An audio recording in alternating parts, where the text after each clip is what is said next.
कभी भूल ना पाएंगे हम आपका दिव्य रूहानी प्यार।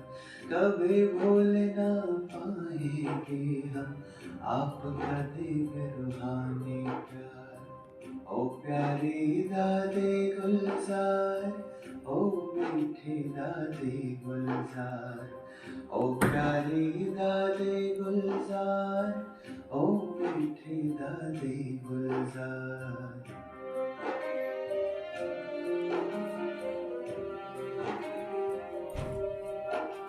बाबा ने लगाया हमको गले, दादी जी आपके द्वारा है। तेरे बिन तो सब कुछ खत्म हुआ, कहे भीगा दिल ये हमारा है।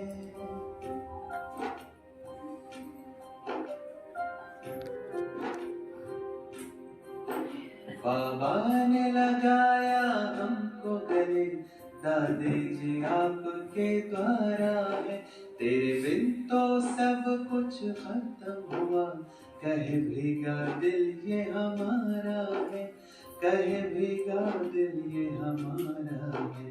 अलविदा आपका दादी जी, नहीं करता है ये मन स्वीकार। अलविदा आपका दादी जी, नहीं करता है ये मन स्वीकार। दादी गुलजार, ओ प्यारी दादी गुलजार, ओ मीठी दादी गुलजार।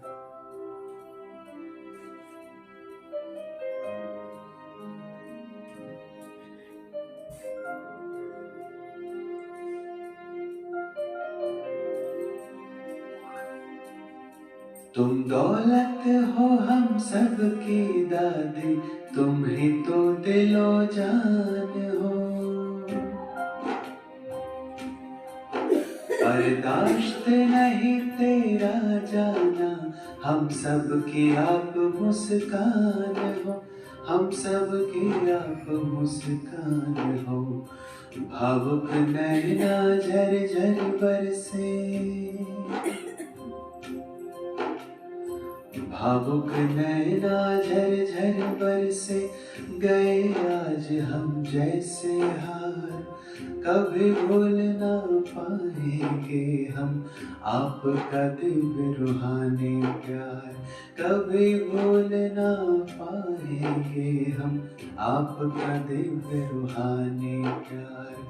ओ प्यारी दादी गुलजार, ओ मीठी दादी गुलजार, ओ प्यारी दादी गुलजार, ओ मीठी दादी गुलजार, ओ प्यारी दादी गुलजार, ओ मीठी दादी गुलजार।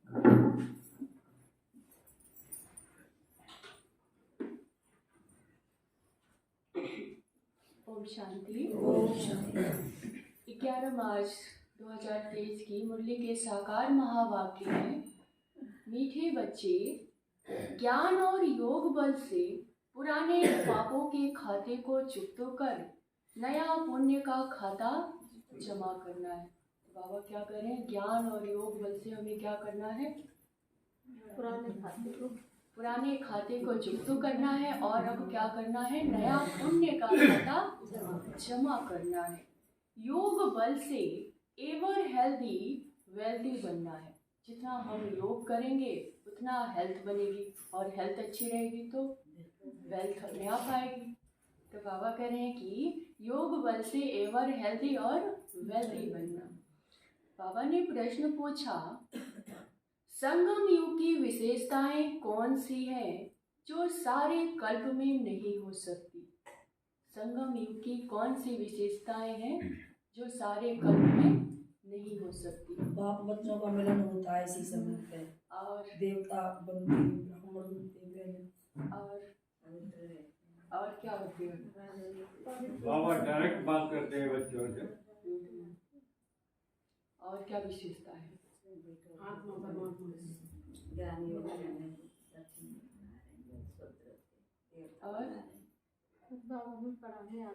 रौरव न रखते बाबा ने निकाला है हमें।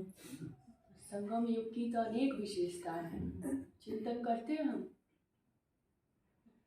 तो उत्तर में बाबा कह रहे हैं कि संगम युग पर ही 5000 वर्ष के बाद आत्मा और परमात्मा का प्यारा मंगल मिलन होता है।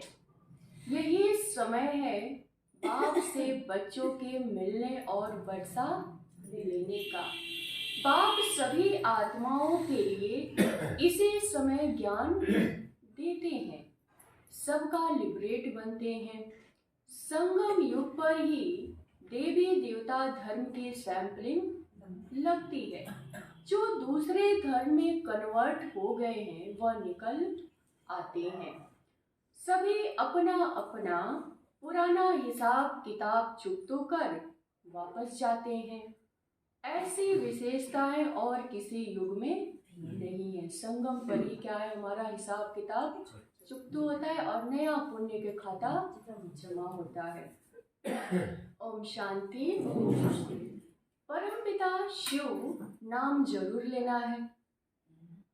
परमात्मा अथवा खुदा, गॉड तो बहुत ही कह देते हैं, परंतु फादर का नाम जरूर चाहिए। सभी लोग बुलाते हैं ना, लेकिन फादर के नाम से बाबा कह रहे हैं फादर का नाम जरूर चाहिए। फादर का नाम ही है क्या? शिव। निराकार है, आत्माएं भी वास्तव में निराकार हैं। यहाँ आकर साकार बनती हैं। हम आत्माएं भी परम धाम से यहाँ आकर क्या बनती हैं? साकार बन के फिर पार्ट बजाती हैं। कहा जाता है कि परमपिता परमात्मा वहाँ से बच्चों को अथवा प्रीसेप्टर को भेज देते हैं पार्ट बजाने। अब गॉड फादर जब कहते हैं तो मनुष्य की बुद्धि में लौकिक बाप नहीं आएगा। वह तो अपने बच्चों का फादर है, परंतु हे परम पिता कहने से बुद्धि ऊपर चली जाती है। आत्मा ही याद करती है। किसको याद करती है? परम पिता परमात्मा को। जिस्मानी फादर को भी आत्मा ही याद करती है। जो जिस्म देते हैं फिर आत्माओं का जो असली बाप है उनको भी याद करेंगे, परंतु वह कौन है, कौन उनको फादर कह बुलाते हैं? क्योंकि उनसे रहम मांगते हैं। किससे रहम मांगते हैं? परमपिता परमात्मा से। वह सबका बाप है, यह तो सब जानते हैं। परमपिता परमात्मा सबका बाप है, सभी जानते हैं। तो लेकिन अगर सब बाप ही बाप हैं तो फिर यह पुकार सिद्ध नहीं होती। कहते हैं ना आत्मा ही परमात्मा, अगर हर जगह बाप है तो बाबा कह रहे अगर बाप ही बाप है तो फिर पुकारते क्यों हैं? भगवान को फिर क्यों बुलाते हैं? कहते हैं परमात्मा ने सब कुछ दिया, यह बच्चा ही भी परमात्मा ने दिया। गॉड को जरूर याद करते हैं, पुकारते हैं आकर हमको पावन बनाओ, लिबरेट करो इन दुखों से। तो जरूर कहाँ तो ले जाएंगे ना, दुखों से छुड़ाने के लिए कहीं तो उन्हें ले जाना पड़ेगा। नहीं तो यहाँ तो हमें दुख ही दुख है। तो बाबा कह रहे हैं कि सभी को लिबरेट कर शांति व धाम व सुख धाम में ले जाते हैं। कल्प कल्प के संगम युग पर ही आते हैं। ऐसे नहीं कि बाबा बीच में आते हैं। कब आते हैं? संगम युग पर ही आते हैं। सबको ले जाने तब आएंगे जब नाटक पूरा होना है। बाप कहते हैं मैं एक ही बार आता हूँ, मुझे कोई घड़ी घड़ी आना नहीं पड़ता है।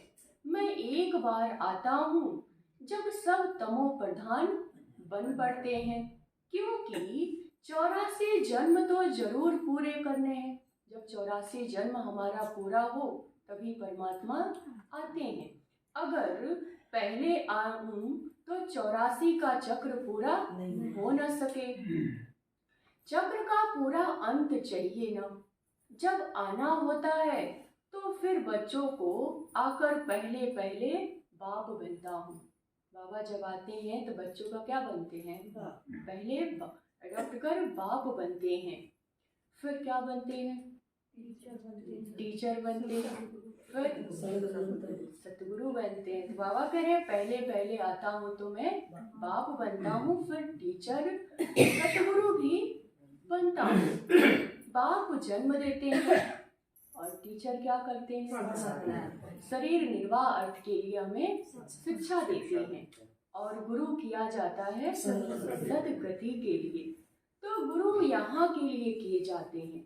सतयुग में तो कोई गुरु होते नहीं, वहाँ बाप और टीचर होते हैं।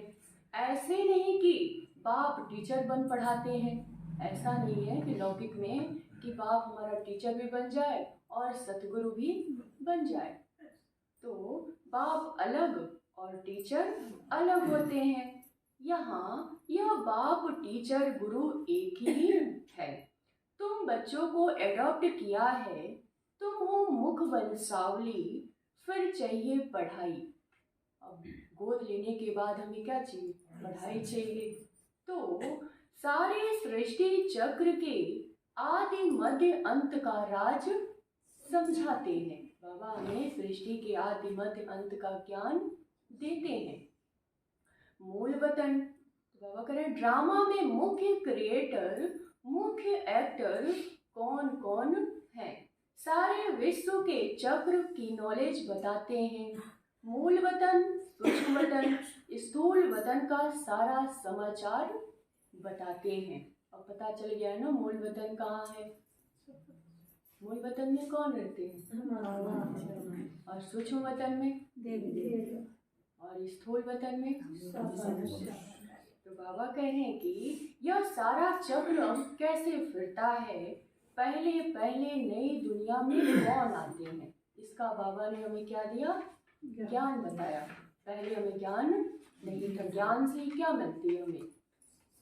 ज्ञान से हमें समझ मिल गई। तो बाबा कह रहे हैं पहले पहले तो बच्चों को यह जानना चाहिए कि वह हमारा बेहद का बाप है। यह ब्रह्मा भी कहते हैं हमारा वह बाप शिव है।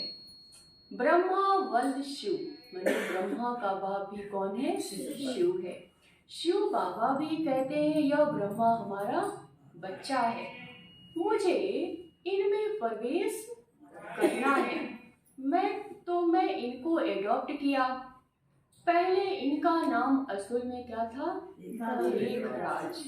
फिर ब्रह्मा नाम शिव बाबा प्रवेश किए तब रखा गया क्या? प्रजापिता ब्रह्मा। मैंने इनको अपना बनाया। मनुष्य बाबा बाबा कहते हैं परंतु बिगड़ जाने, याद तो करते हैं लेकिन जानते ही नहीं कि वह बाबा कैसा है। शिव के चित्र के आगे जाते हैं परंतु वह हड्डी दिल से समझते नहीं, जिगरी दिल से याद नहीं करते कि वह हमारा बाप है। बस हम जाके क्या करते हैं? वहाँ पूजा करके वंदना करके आ जाते हैं जैसा हमें सिखाया गया है, लेकिन दिल से हमें अपना बाप उसे नहीं मानते हैं। तो बाबा कह रहे लौकिक बाप का अगर कोई चित्र देखेंगे तो झट कहेंगे यह हमारा बाप है, और शिव के आगे जाते हैं तो बस पूजा करके आ गए, लेकिन दिल से वो नहीं होती कि वो हमारा बाप है। तो शिव के आगे वह हड्डी जिगरी नहीं निकलेगा, माने हड्डी का मतलब जिगरी दिल से याद बाबा नहीं निकलता। भले उनको परमात्मा समझते भी हैं परंतु उस रुचि से हड्डी जिगरी नहीं कहेंगे कि हमारा यह बाप है। सिर्फ वंदना करते हैं भक्ति मार्ग की रस्म अनुसार। उनसे प्राप्ति क्या होती है वह बुद्धि में आएगा ही नहीं। परमात्मा से हमें क्या मिलता है और क्या देते हैं वह हमें पता नहीं है। बस हम क्या करके आ जाते हैं, पूजा करके आ जाते हैं, वंदना करके आ जाते हैं। तो बाबा कह रहे हैं कि यह बाप बैठ समझाते हैं। क्या समझाते हैं कि बाबा से हमें क्या क्या प्राप्तियां होती हैं। तभी तो हम बाबा को याद करेंगे दिल से। अगर प्राप्ति ना हो तो अब इतना प्राप्ति होने के बाद भी हम याद नहीं करते। बाबा कह रहे हैं कि यह बाप बैठ समझाते हैं। निश्चय करने के लिए पॉइंट्स तो बहुत देते हैं बाबा, परंतु बच्चे क्या करते हैं, भूल जाते हैं। सभी धर्म वालों के लिए यह ज्ञान है, चाहे मिलिट्री का हो चाहे सिविलियन हो, ज्ञान सबके लिए है। तुम बच्चे जानते हो कि शिव बाबा हमारा बाप, टीचर और सतगुरु है। यह हमारा बहुत पुराना मिलन है। 5000 वर्ष के बाद आए हैं। इसे आत्मा और परमात्मा का मंगल मिलन कहते हैं। परमपिता परमात्मा आकर सभी आत्माओं से मिलते हैं। इस समय ही सबको लिबरेट करते हैं। सभी तो शिक्षा नहीं लेंगे। बाबा लिबरेट तो दुखों से तो सबको छुड़ाते हैं, लेकिन शिक्षा सभी नहीं लेते। शिक्षा कौन लेते हैं? जो देवी देवता धर्म के होते हैं, सत्यों में आने वाले हैं, शिक्षा तो वही लेंगे।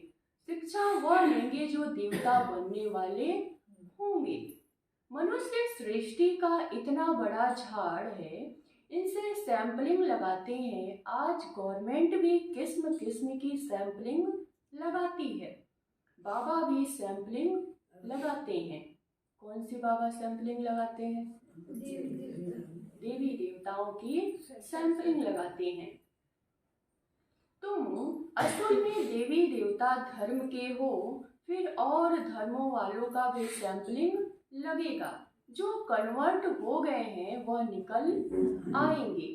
किस्म किस्म के मुसलमान, पारसी आदि आते हैं ना, अपने दैवीय धर्म के झाड़ की सैंपलिंग लगती रहेगी। अब तुम बच्चे प्रैक्टिकल में समझते हो वह एक ही हमारा बाप भी है, टीचर भी है और सतगुरु भी है।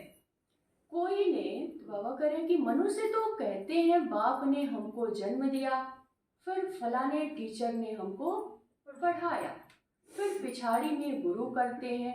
कोई करते हैं और कोई नहीं भी करते हैं। हर एक की अपनी अपनी मान्यता है। कोई ने कोई का सिमरण जरूर करते हैं। बाप को याद करेंगे, वह मित्र संबंधी को याद करेंगे। अगर गुरु नहीं करते तो किसी न किसी को याद करते हैं। अब तुमको और सबकी याद भूल एक बाप को ही याद करना है। वही सत्य बाप, सत्य टीचर और सत्य सतगुरु है। सचखंड की स्थापना करने वाला है। सारे सृष्टि की आदि मध्य अंत की चक्र की हिस्ट्री ज्योग्राफी बताते हैं। हम स्वदर्शन चक्रधारी बने हैं तो जरूर चक्र भी याद करना पड़े। हम क्या हैं? ब्राह्मण कुलभूषण स्वदर्शन चक्रधारी हैं। तो चक्रधारी हैं तो क्या करना होगा? चक्र को भी याद करना पड़ेगा।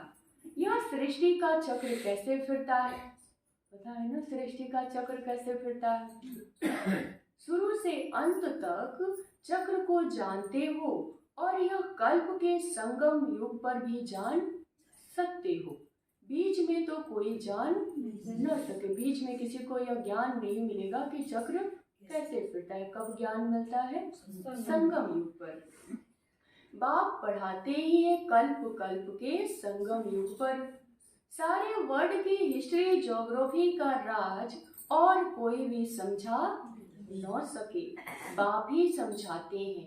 बाप द्वारा तुम स्वदर्शन चक्रधारी बन चक्रवर्ती राजा बनते हो। वहाँ यह नॉलेज फिर गुम हो जाती है। कहाँ? सतयुग में यह ज्ञान प्रायः क्या हो जाता, लोप हो जाए। अगर याद आ जाए तो खुशियाँ भूल जाएंगे फिर आगे। सतयुग में याद आ जाए कि हमने कितना मेहनत करके यह पद पाया और फिर ये रजाई जाने वाली है, तो वह भी हम खुशी का आनंद नहीं लेंगे। इसीलिए बाबा करें सारी नॉलेज भूल जाती है। तो बाबा करें कि नाटक पूरा हुआ, फिर आत्मा के अंदर जो पाठ है रजाई का वह शुरू होगा। इस समय तुम्हारा पाठ है सीखने का। अभी कौन सा पाठ हम कर रहे हैं, सीखने का, सीख रहे हैं। और सतयुग में कौन सा पाठ होगा, रजाई करने का। तो पद प्राप्त कर लिया, खत्म। सीखने का पाठ है तो बाबा करे अभी सीख रहे हैं, जब सीख लेंगे तो ये भी क्या हो जाएगा, पद मिल जाएगा, तो फिर खत्म। फिर यह सृष्टि चक्र की नॉलेज प्रायः लोप हो जाती है। कोई भी मनुष्य को इस सृष्टि चक्र का नॉलेज नहीं है। सन्यासी तो चक्र को मानते ही नहीं, झाड़ को देख कर कहते हैं यह तो कल्पना करते हैं। तो तुम बच्चों को भी धारणा करनी है, योग पूरा नहीं होगा तो धारणा नहीं होगी, बुद्धि प्योर बन न सके। तो बाबा कह रहे हैं कि योग से ही क्या होगी, हमारे अंदर धारणा होगी। योग से पहले क्या है, ज्ञान। ज्ञान मिलेगा तभी तो योग होगा, फिर ज्ञान होगा, फिर योग होगा, फिर उसके बाद फिर सेवा। तो बाबा कहते हैं कि शेरनी का दूध सोने के बर्तन में ही ठहर सकता है। तो ये भी बाबा का ज्ञान कब ठहरेगा, जब आपका बुद्धि प्योर होगा। तो यह भी ज्ञान अमृत बच्चों को मिलना है। बर्तन लोहे से बदलकर सोने का होगा तभी धारणा होगी। इसमें अच्छा पुरुषार्थ किया जाता है। बर्तन बाबा का बहुत सहज है वर्ल्ड की हिस्ट्री ज्योग्राफी को जानना। सतयुग में कौन राज्य करते थे, कितना समय किया, घराना होता है, उसको कहेंगे डीटी डिनास्टी ने 1250 वर्ष राज्य किया। क्या लड़ाई से राज्य लिया? सतयुग में जो रजाई मिली तो क्या हम लड़ाई करके राज्य पाया? कैसे पाया? योग और ज्ञान बल से मेहनत करके किया। बाबा कह रहे कि अभी के पुरुषार्थ की प्रारब्ध है। यह सारा चक्र तुम किसको भी समझाओ तो बहुत खुश होंगे। बल मिलिट्री के हो, दिल्ली में आते थे ना, उनको भी बाबा समझाते थे। तुमने सुना है जब गीता सुनाई जाती है तो उसमें भगवान वाच्य जो युद्ध के मैदान में मरेंगे वह मुझे प्राप्त करेंगे, स्वर्गवासी होंगे। गीता में भी कहा गया है जो युद्ध के मैदान में मरेंगे वह क्या होंगे, स्वर्गवासी होंगे। बाप से वर्षा लेना है तो बाप को याद करो और श्रीमत पर चलो। यह ज्ञान अभी मिलता है क्योंकि अभी स्वर्ग के द्वार खुलते हैं, फिर स्वर्ग के द्वार क्या हो जाएंगे, बंद हो जाएंगे। यह ज्ञान अभी के लिए है। शिव बाबा को याद करने की प्रैक्टिस करनी है। कैसे करेंगे? बाबा करें यह ज्ञान अभी का है, फिर यह ज्ञान नहीं होगा। जो पुरुषार्थ करना है हमें अभी करना है, फिर बाद में प्रारब्ध होगी, बाद में तो आपको रजाई करनी है। अब कल्प का यही समय संगम युग पर ही हम क्या कर सकते हैं, पुरुषार्थ। 5000 में यही टाइम है। और कितना टाइम है आपके पास? टाइम का तो भरोसा नहीं है ना हमारे पास। तो बाबा कह रहे हैं कि शिव बाबा को याद करने की हमें प्रैक्टिस अभी करनी है। अभी बेहद का बाप समझाते हैं कि मुझे याद करो।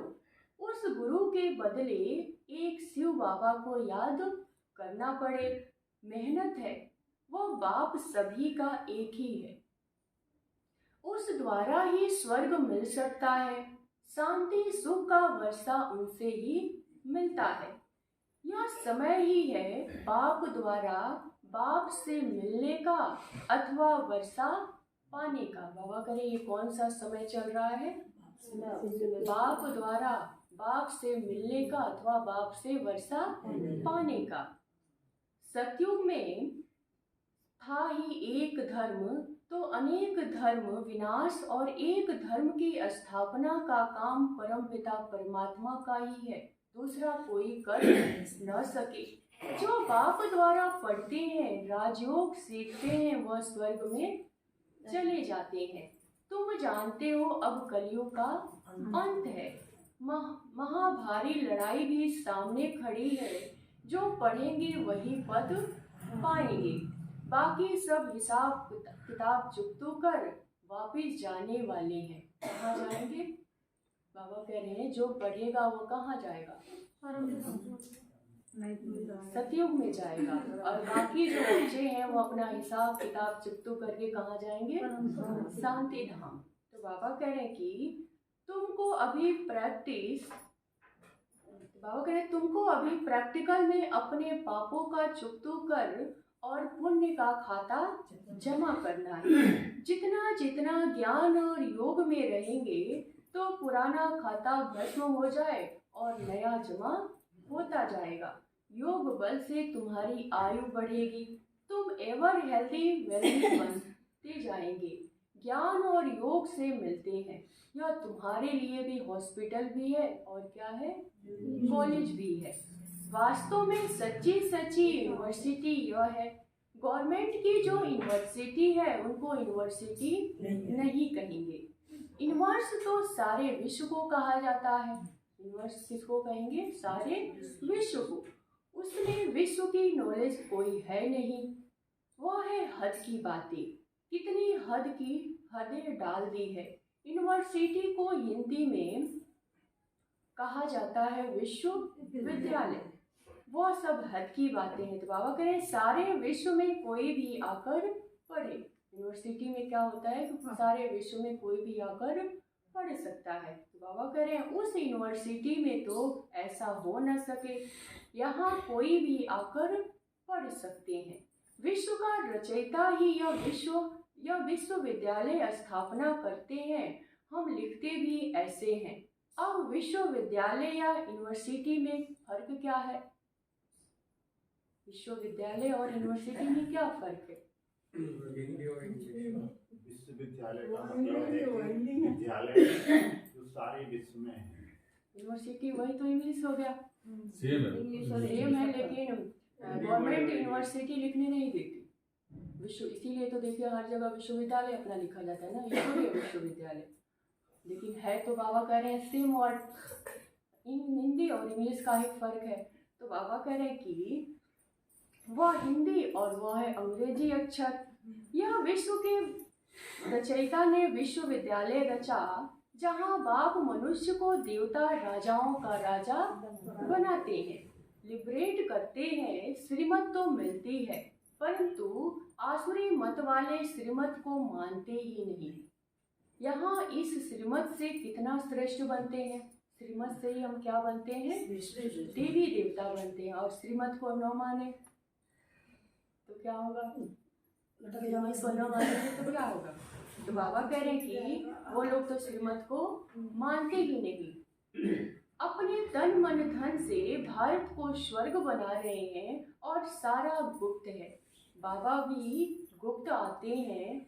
श्री कृष्ण तो गुप्त हो न सके, परंतु बाप को न जानने के कारण श्री कृष्ण का नाम गीता में डाल दिया और फिर श्री कृष्ण की डांस दिखाते हैं।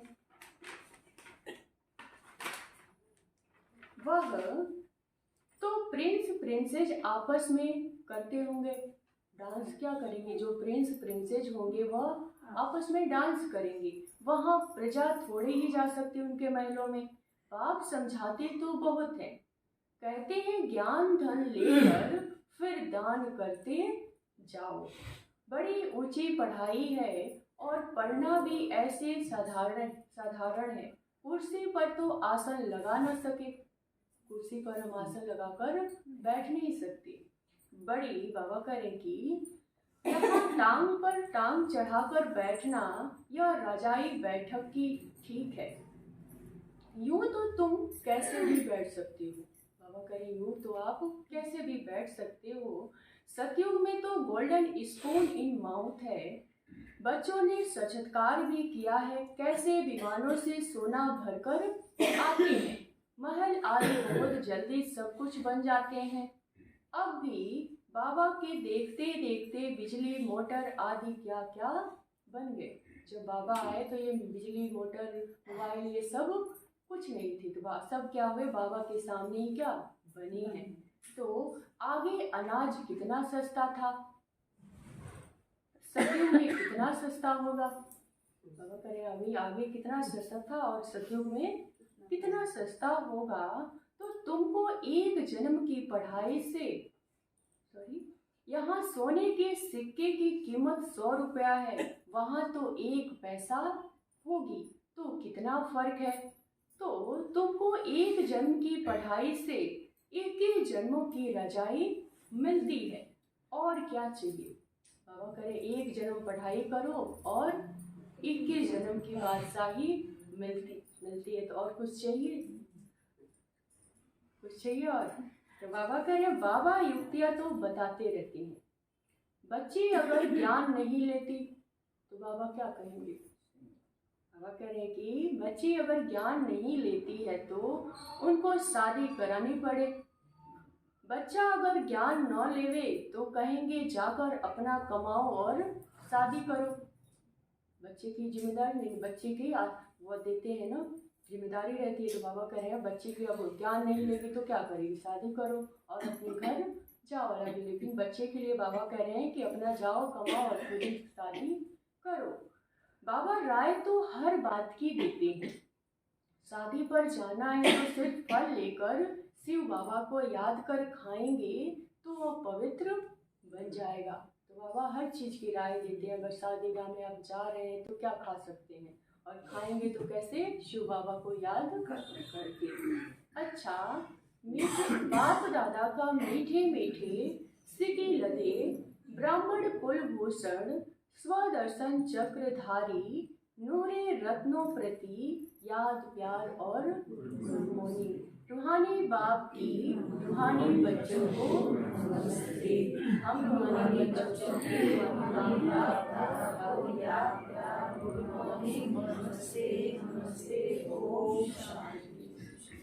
धारणा के लिए मुझे सार फर्स्ट है, बाप से जो ज्ञान धन लिया है उसका दान करना है। गुप्त रीति से पढ़ाई पढ़कर 21 जन्मों की रजाई लेनी है। सेकंड है, और सबकी याद भुलाकर एक बाप को सत्य बाप, सत्य टीचर और सतगुरु के रूप में याद, सतगुरु के रूप से याद करना है। तो बाबा कह रहे हैं सबकी याद क्या करो, भुलाकर एक ही बाप को बाप के रूप में याद करो और टीचर के रूप में और सतगुरु के रूप में याद करें। वरदान, रूहानी नशे द्वारा दुख अशांति के नाम निशान को समाप्त करने वाले, रूहानी नशे द्वारा दुख अशांति के नाम निशान को समाप्त करने वाले सर्व प्राप्ति स्वरूप भव। रूहानी नशे में रहना अर्थात चलते फिरते आत्मा को देखना व आत्माभिमानी रहना। रूहानी नशे का मतलब क्या है, चलते फिरते उठते बैठते क्या रहना है, आत्मिक स्थिति में रहना, और सामने वालों को भी क्या देखना है, आत्मा ही देखना है। इस नशे में रहने से सर्व प्राप्तियों का अनुभव होता है। प्राप्ति स्वरूप रूहानी नशे में रहने वाली आत्मा के सब दुख दूर हो जाते हैं। आत्मा के दुख कब दूर होंगे, दुख कब दूर होंगे, जब आत्मा आत्मिक स्थिति में रहेगी और रूहानी नशे में रहेगी तब। दुख अशांति का नाम निशान भी नहीं रहता, क्योंकि दुख और अशांति की उत्पत्ति अपवित्रता से होती है। दुख और अशांति कैसे आती है, जब अपवित्र होते हैं। जहाँ अपवित्रता नहीं वहाँ दुख अशांति कहाँ से आई। जो पावन आत्माएं हैं उनके पास सुख और शांति स्वतः ही आते हैं। स्लोगन है, जो सदा एक के लगन में मगन है वही निर्विघ्न है।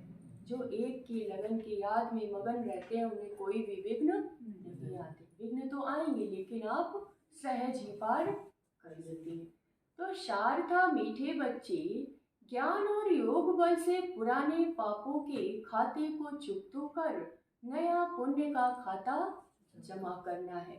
योग बल से एवर हेल्दी वेल्दी बनना है। प्रश्न है, संगम युग की विशेषताएं कौन सी हैं जो सारे कल्प में नहीं हो सकती? उत्तर है, संगम युग पर ही 5000 वर्ष के बाद आत्मा और परमात्मा का प्यारा मंगल मिलन होता है। यही समय है बाप से बच्चों के मिलने और वर्षा पाने का। बाप सभी आत्माओं के लिए इस समय ज्ञान देते हैं, सबको लिबरेट बनते हैं। संगम युग पर ही देवी देवता धर्म की सैंपलिंग लगती है। जो दूसरे धर्म में कन्वर्ट हो गए हैं वही निकल आते हैं। सभी अपना अपना पुराना हिसाब किताब चुकतो कर वापिस जाते हैं। ऐसी विशेषताएं और में नहीं है। तो संगम युग की कितनी विशेषताएं हैं? संगम युग है हमारा भाग्य बनाने का। संगम युग पर हम क्या 21 जन्मों की बादशाही मिलती है। एक जन्म पढ़ाई करिए और 21 जन्म क्या करिए, राज करिए। और लौकिक में एक जन्म पढ़ाई करते हैं, वो भी शरीर छोटा, वो भी सब खत्म। लेकिन यह तो पढ़ाई हमें 21 जन्म चलेगी। फिर भी क्या करते हैं, अलबेला बन जाते हैं, फिर भी हम भूल जाते हैं। तो आज क्या है, आज दादी गुलजार दादी का दिव्य दिवस है। दिव्य दिवस के रूप में मनाया जा रहा है। तो दादी का भी भोग लगाएंगे, उसके बाद उनके बारे में बताया जाएगा। और उनके बारे में बताकर केवल ऐसे ही कि यूँ ही छोड़ दिया जाएगा। आज हम संकल्प ले कि वह जो उनकी विशेषताएं हैं अपने जीवन में धारण करें, स्व परिवर्तन करें। तो दादी जी का 52 वर्ष अव्यक्त पालना की। 52 वर्ष अव्यक्त पालना के बाद 11 मार्च 2021 को अव्यक्त हुई। तो दादी के बारे में हमें कितनी विशेषताएं हुई, भोग लगाने के बाद उनके बारे में बताया जाएगा और वो उनको अपने जीवन में हम उतारें। ठीक है, भोग लगाने के बाद। अच्छा, ओम शांति।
बाबा तेरे हम रहे यही जिंदगी का सार है।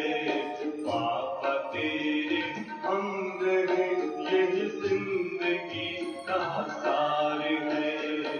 इस बड़े संसार में तेरा प्यार ही आधार है। इस बड़े संसार में तेरा प्यार ही आधार है। बाबा तेरे हम रहे।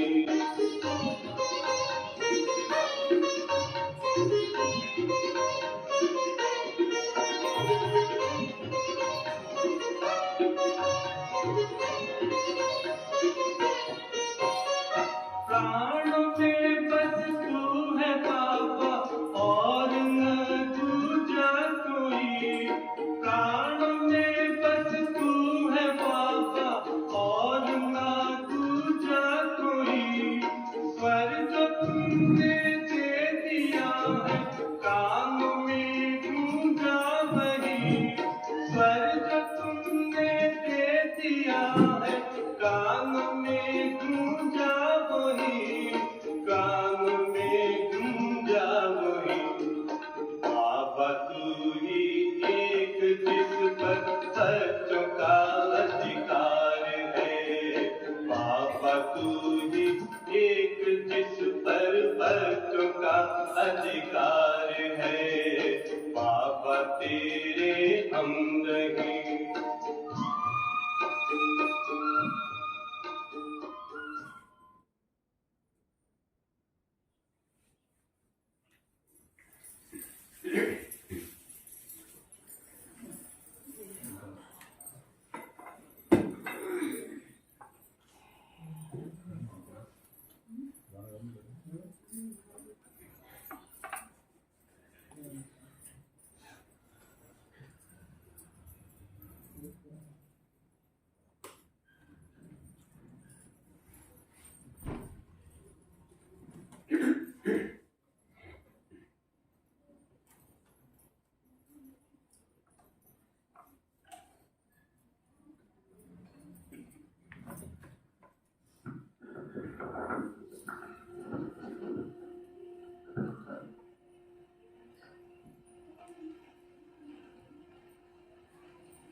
सारा अपने हाथ से करना पड़ता है, ये दिक्कत नहीं है। क्या करना है? ये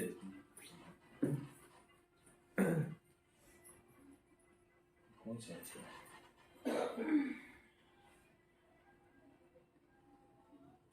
इसको ब्लूटूथ है क्या? ब्लूटूथ है ना, ये वाला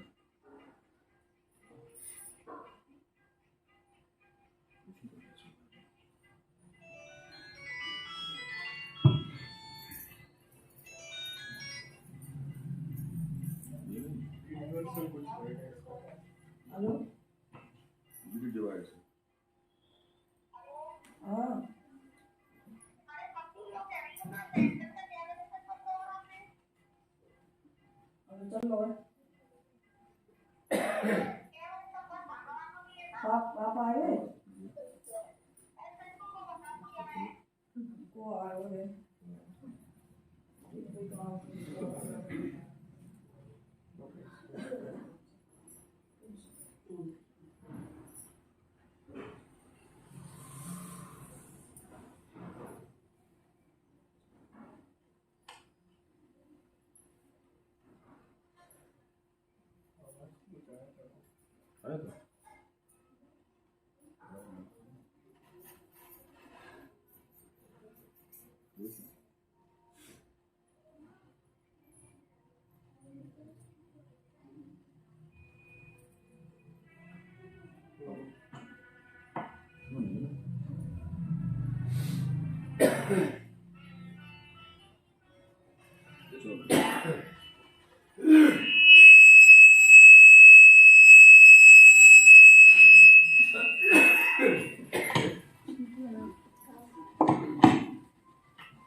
शांति।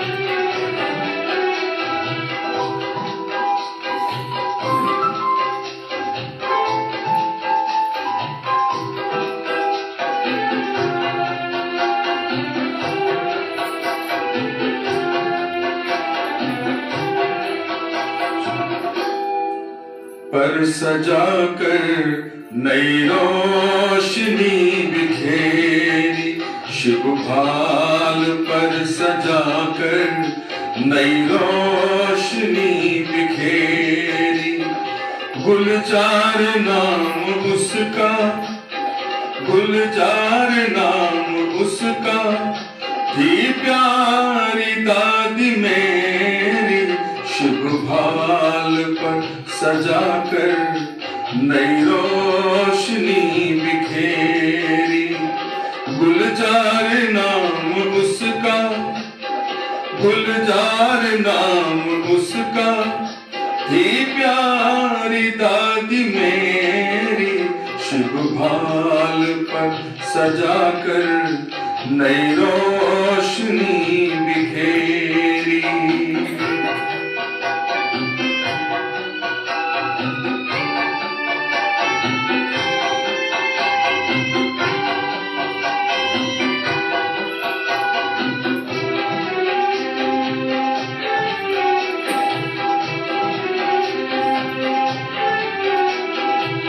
दृष्टि करेगी सेवा, वरदान शिव दिया था। दृष्टि करेगी सेवा, वरदान शिव दिया था।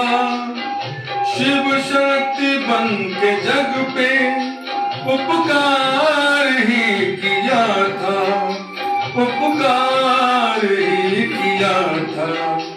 वरदान देने वाली सुंदर छवि थी तेरी।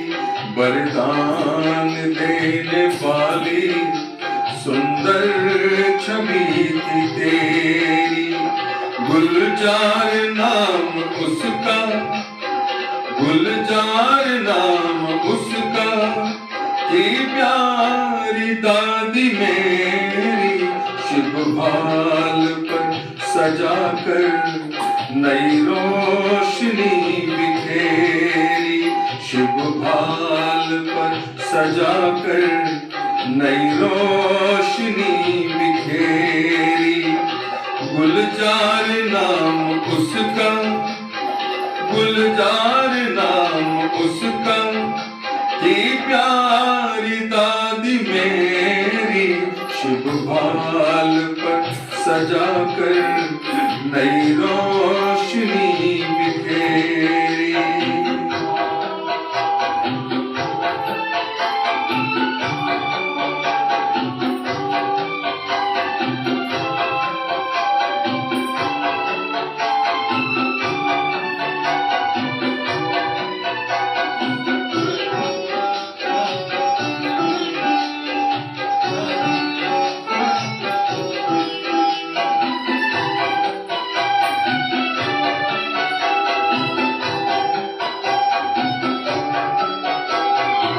कुछ भी चला ही जाए अपनी खुशी न जाए, कुछ भी चला भी जाए अपनी खुशी न जाए।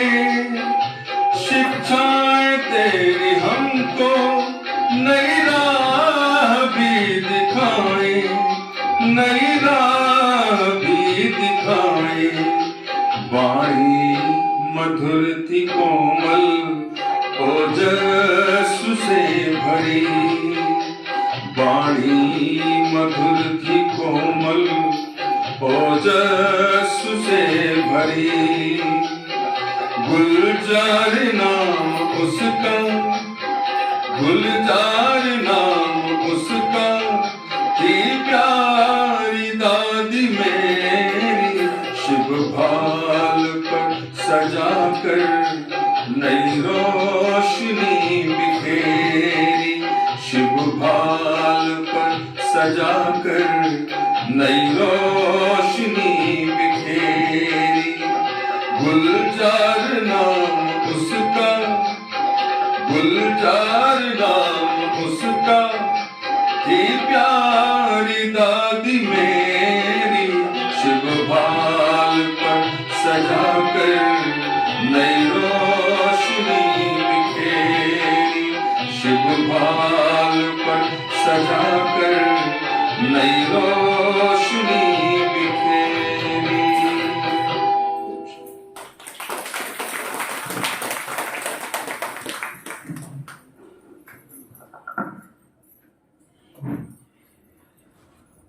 ओम शांति। ओम शांति। दादी गुलजार के बारे में आप जानते ही हैं, बाकी जवाहर भाई आपको विस्तार से बताएंगे। गुलजार दादी का जन्म 1 जुलाई 1929 में हुआ और उनका परिवार वालों ने नाम क्या रखा था? शोभा। शोभा रखे। फिर 8 वर्ष के बाल्यकाल में उन्हें साक्षात्कार होते थे। उनकी इतनी दिव्य स्वच्छ बुद्धि थी। 9 वर्ष के आयु में वह समर्पित हो। दादी ऑलराउंडर दादी थी, उनकी लौकिक मान थी। दादी ऑलराउंडर, वो ईश्वरीय कार्य में समर्पित हो गए। तो दादी का जीवन इतना तपस्या में योग युक्त नर्मचित था। चुना बाबा ने, क्योंकि वह ईगोलेस थी, निरहंकारी थी। जैसे बाप का स्वरूप देखे उसमें, बाबा के दादी की दृष्टि में थी, जिसमें बाबा जुट जाते थे। बाबा की इतनी, दादी की ऐसी दृष्टि, बाबा दादी को सेवा नहीं करनी पड़ी। दादी की बोल चाल, उठना बैठना उनकी सेवा थी। दादी दृष्टि देंगी वही उनकी सेवा है। तो दादी कहा करती थी, कुछ भी हो जाए लेकिन हमारी खुशी न जाए।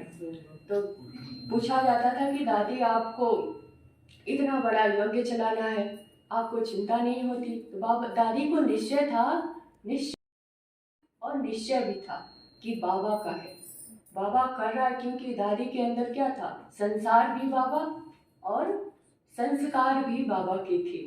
तो कराने वाला कौन था?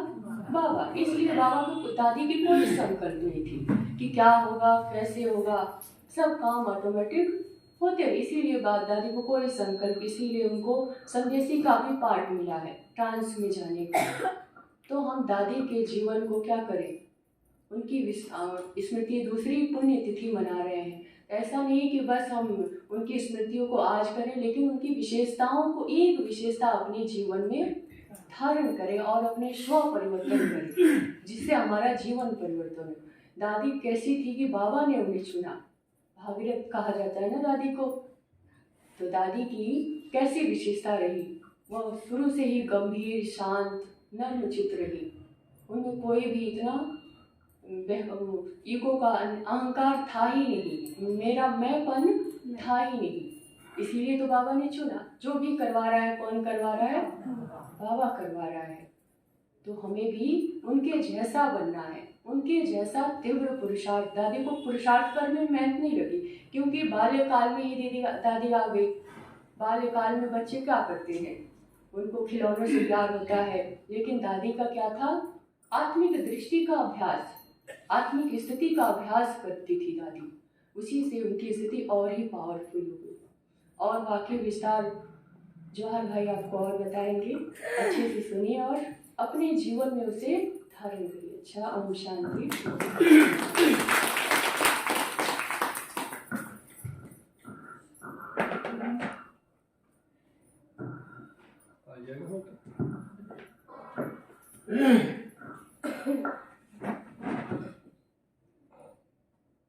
स्टैंड होकर खड़े होकर। ओम शांति।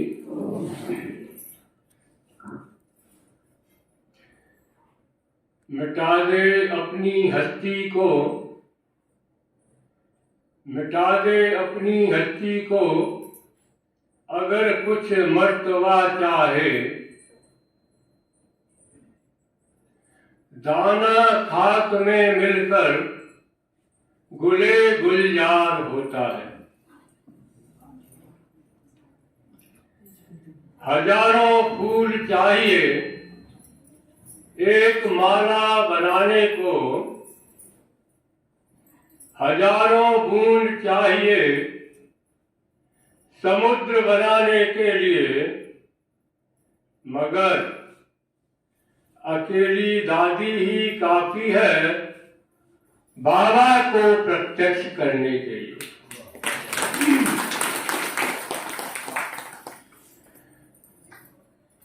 बहुत कुछ नीतू दीदी ने बता दिया। एक बार मोदी नगर में पत्रकारों का सम्मेलन लगवाया गया था ब्रह्मा कुमारी जी की तरफ से। उसमें पूरे देश विदेश के पत्रकार इकट्ठे हुए थे। उनसे ये अपने बाबा के ज्ञान को प्रसारित कराने के लिए, उसको बताने के लिए। जब वो पत्रकार आए तो उनसे जो बाबा के बड़े बड़े भारती थे, माताएं थीं, दादियां थीं, उन्होंने सबने बताना शुरू किया। मगर कोई भी पत्रकार कोई बात सुनने के लिए बाबा की तैयार नहीं था, क्योंकि पब्लिक के दिमाग में ऐसे कूट कूट करके भर दिया था ब्रह्मा कुमारी के विषय में। ये तो पति को भाई बनाती हैं, ये तो शादी नहीं करने देती हैं, मतलब पूरा उनके अंदर पूरा ये भरा हुआ था दिमाग। उसमें दादी गुलजार को भी भाषण करना था। कुछ समय के बाद दादी गुलजार स्टेज पर आई और दादी ने भाषण शुरू करने से पहले 3 मिनट का साइलेंस योग कराया।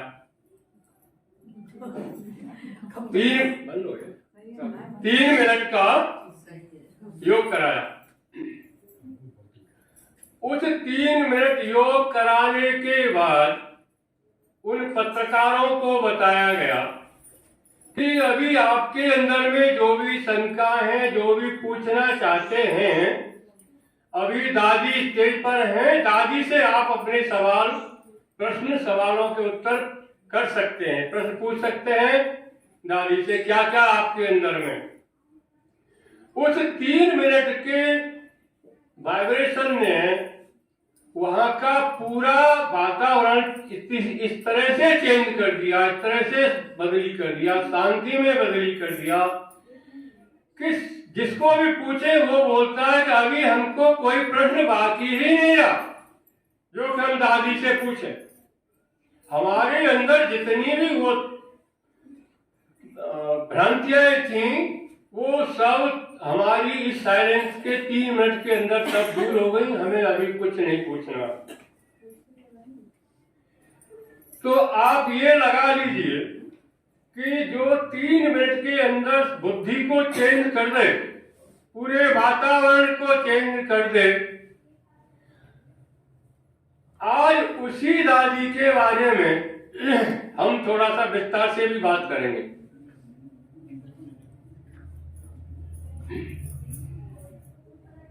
दादी 1 जुलाई 1929